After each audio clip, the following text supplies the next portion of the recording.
Baik, Assalamualaikum warahmatullahi wabarakatuh. Selamat pagi Bapak Ibu dosen dan teman-teman sekalian. Pada kesempatan ini saya dari kelompok 4 akan mempresentasikan makalah yang berjudul meningkatkan minat baca generasi muda di era digital. Tema ini saya ambil karena minat baca merupakan salah satu fondasi dalam pendidikan. Sementara perkembangan teknologi saat ini telah membawa perubahan besar terhadap pola belajar dan kebiasaan membaca generasi muda.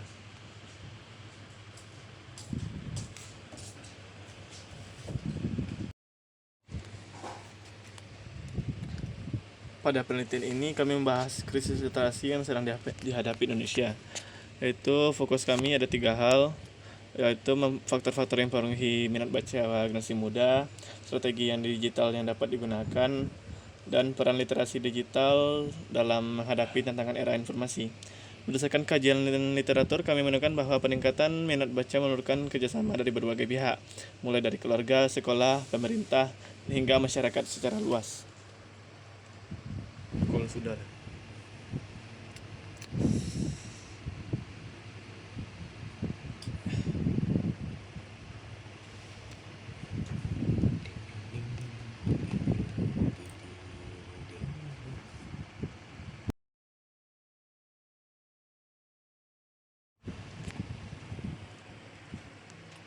Pada era digital saat ini, teknologi telah mengubah cara generasi muda memperoleh informasi. Jika dahulu melalui buku, majalah, dan lain sebagainya, saat ini informasi lebih banyak diakses melalui media sosial, video pendek, dan berbagai platform digital.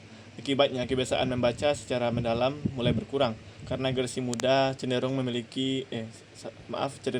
menyukai informasi yang cepat dan instan. Kondisi inilah yang menjadi latar belakang pentingnya penelitian ini. Untuk memahami kondisi literasi Indonesia dapat dilihat bahwa pada hasil PISA 2022, Indonesia berada pada peringkat 68 dari 81 negara dengan skor membaca sebesar 359.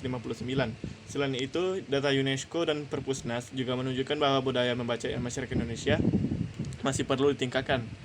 Data-data tersebut menunjukkan bahwa rendahnya minat baca merupakan persoalan nyata yang perlu mendapatkan perhatian serius dari berbagai pihak.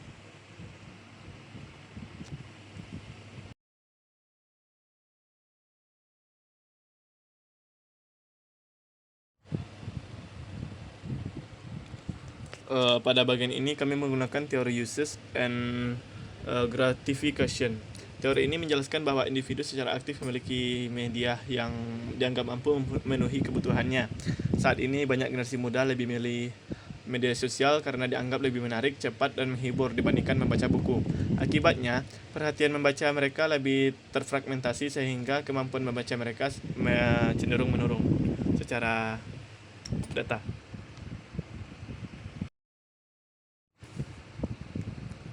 Faktor berikutnya adalah teknologi. Teknologi memiliki dua sisi yang berbeda. Di satu sisi, teknologi memberikan akses informasi yang luas dan cepat. Namun di sisi lain, teknologi juga menghadirkan berbagai distraksi seperti TikTok, Instagram, dan YouTube Short.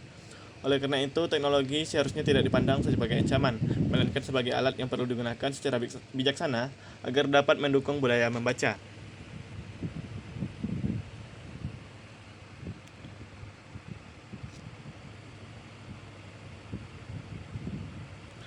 Faktor keluarga dan lingkungan sosial.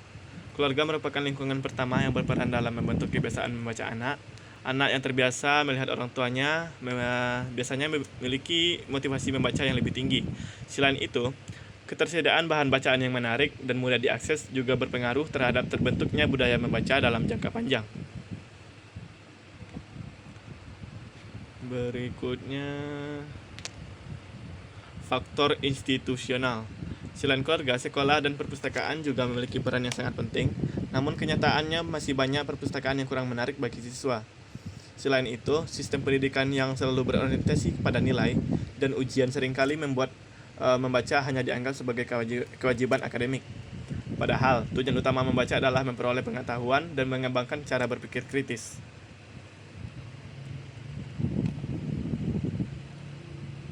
Faktor psikologis juga mempengaruhi minat baca. Menurut teori self-determination, motivasi intrinsik atau dorongan dari dalam diri merupakan faktor yang sangat penting. Seseorang yang membaca karena memang menyukai aktivitas membaca biasanya akan memiliki kebiasaan membaca yang lebih kuat dibandingkan seseorang yang membaca hanya karena tuntutan tugas.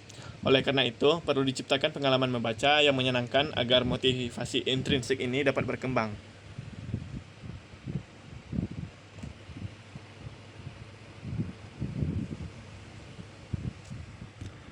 Strategi perpustakaan digital.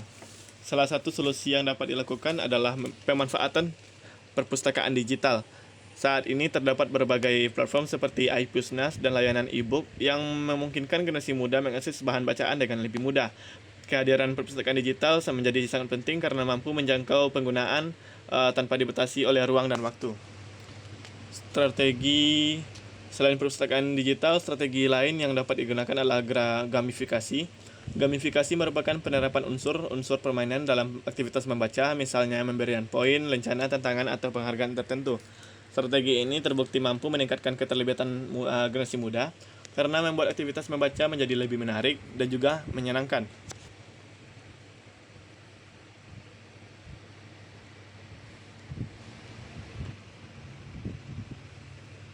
Pada era digital, kemampuan membaca tidak cukup. Generasi muda juga harus memiliki kemampuan berpikir kritis terhadap informasi yang mereka terima. Literasi kritis membantu seseorang mengevaluasi informasi, membedakan fakta dan opini, serta menghindari hoaks dan misinformasi yang banyak beredar di internet. Selanjutnya yaitu ada peran keluarga dan komunitas. Untuk meningkatkan upaya minat baca tidak hanya dilakukan oleh sekolah saja. Keluarga dan komunitas juga berperan sangat penting. Program membaca bersama, komunitas literasi, dan juga perpustakaan desa merupakan contoh bentuk dukungan yang dapat menciptakan lingkungan yang mendukung budaya membaca sejak dini. Selanjutnya yaitu literasi digital sebagai jembatan. Pada bagian ini dapat dipahami bahwa literasi digital berfungsi sebagai jembatan antara teknologi dan budaya literasi. Menggunakan teknologi, tetapi juga kemampuan memahami, mengevaluasi, dan memanfaatkan informasi secara kritis dan bertanggung jawab. Dengan demikian, teknologi tidak dapat sebagai sarana untuk memperkuat minat baca dan tidak menghambatnya.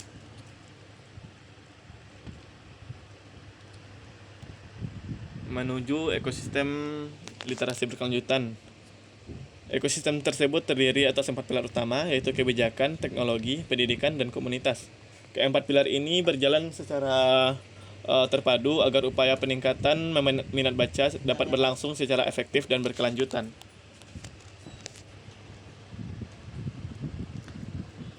Masuk ke poin kesimpulan.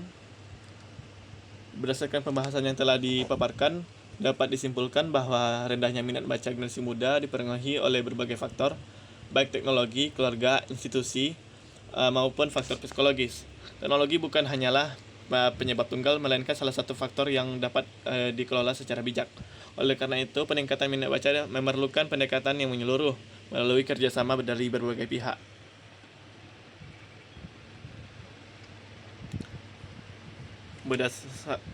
Berdasarkan hasil penelitian, kami memberikan beberapa rekomendasi. Yang pertama, untuk pemerintah perlu memperkuatkan program literasi nasional.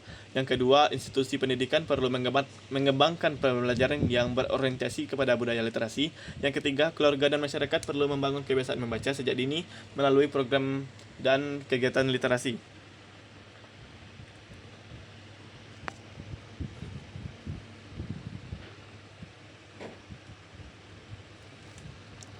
Oke, demikian presentasi yang dapat saya sampaikan. Mohon maaf apabila terdapat kekurangan dalam penyampaian maupun isi materi.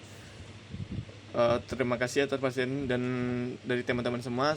Saya Nur Zikri dengan NIM 2501619 dari Prodi Pendidikan Bahasa dan Sastra Indonesia mengucapkan Assalamualaikum warahmatullahi wabarakatuh.